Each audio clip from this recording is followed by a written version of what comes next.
Every neighborhood has one house that people walk past quickly. For me, it was the place across the street. Even now, years later, I still avoid looking out my bedroom window into the pitch-black exterior of that abandoned property. Because one night, something broke the silence of that empty structure. It was the shape of a person, standing absolutely still, in the darkness, until its neck snapped to the side at a sharp, unnatural angle. The Holloway house was a neighborhood anomaly. It always felt unnaturally cold. Even in the middle of summer, the physical structure looked dark, as if the sunlight itself actively avoided touching the peeling wood. Seeing that figure stare back at me from across the street shattered the quiet security of the suburbs. It proved a simple, terrifying fact. An abandoned space is rarely an empty one. The property had belonged to Walter Holloway, an elderly recluse who never waved, never smiled, and kept his blinds tightly shut all day. Naturally, he became the subject of constant, wild rumors among the local kids. When I was 16, Mr. Holloway suffered a quiet, fatal heart attack. He left behind no heirs. There were no visitors to clear out his belongings, and no mourners attended his funeral. Following his death, the property decayed rapidly. The lawn grew wild, the paint curled off the exterior walls, and the house became a rotting, structural vacuum in the middle of our street. But then, an anomaly started appearing. Late at night, long after the neighborhood went to sleep, the upstairs hallway light would begin to flicker faintly through the broken blinds. The police had completely secured the property after his death. The electrical grid to the house had been severed and permanently disconnected years prior to these sightings. A dead grid cannot power a bulb. And yet, the upstairs hallway continued to glow after midnight, as if the house had found a new way to stay awake long after its owner had died. Curiosity eventually overpowered fear. On a freezing October night, at exactly 11 p.m., 3 of my friends and I crossed the street, pried open a broken side window, and climbed inside. The immediate smell of dense rot hit our lungs. Our flashlights swept over the first floor, illuminating heavy, antique furniture, perfectly preserved under thick white sheets. Outside, the wind had been howling, but the interior architecture was suffocatingly quiet. Even our own footsteps sounded too loud against the floorboards, creating the distinct impression that the house itself was listening to us. We slowly made our way up the main staircase, stepping carefully to minimize the noise, until we reached the second-floor landing and stopped directly outside Mr. Holloway's former master bedroom.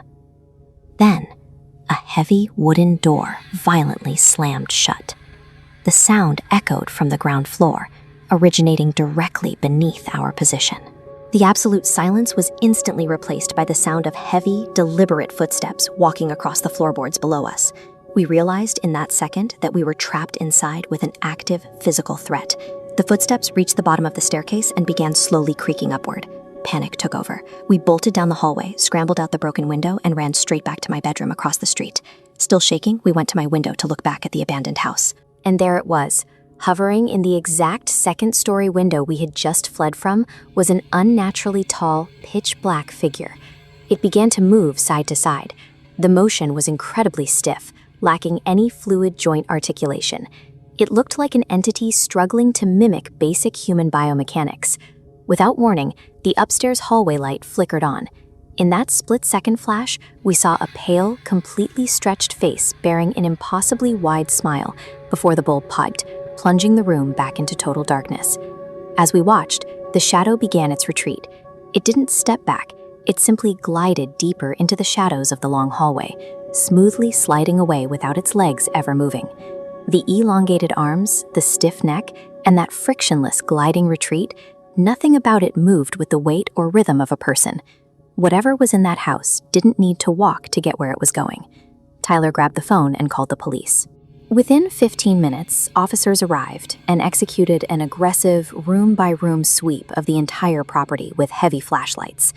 They found absolutely nothing. There were no signs of forced entry other than our own window, no vagrants, and strangely, no recent footprints in the thick dust coating the second floor. The next morning, we crossed the street in broad daylight to see for ourselves. We climbed back up to the second-story hallway to look at the undisturbed layer of dirt the police had mentioned. This floor plan shows our discovery. From the bedroom doorway straight to the window, the thick dust was cleanly wiped away. We found no alternating footprints. Instead, it was a wide, continuous drag mark, as if something heavy had been slowly pulled across the floorboards. That single, unbroken path in the dust was the exact same length as the hallway. It was the physical signature of the silhouette's retreat, a silent confirmation that what we had seen through the window hadn't just been a trick of the light. A few days later, an older neighbor filled in the missing pieces of Walter Holloway's final years.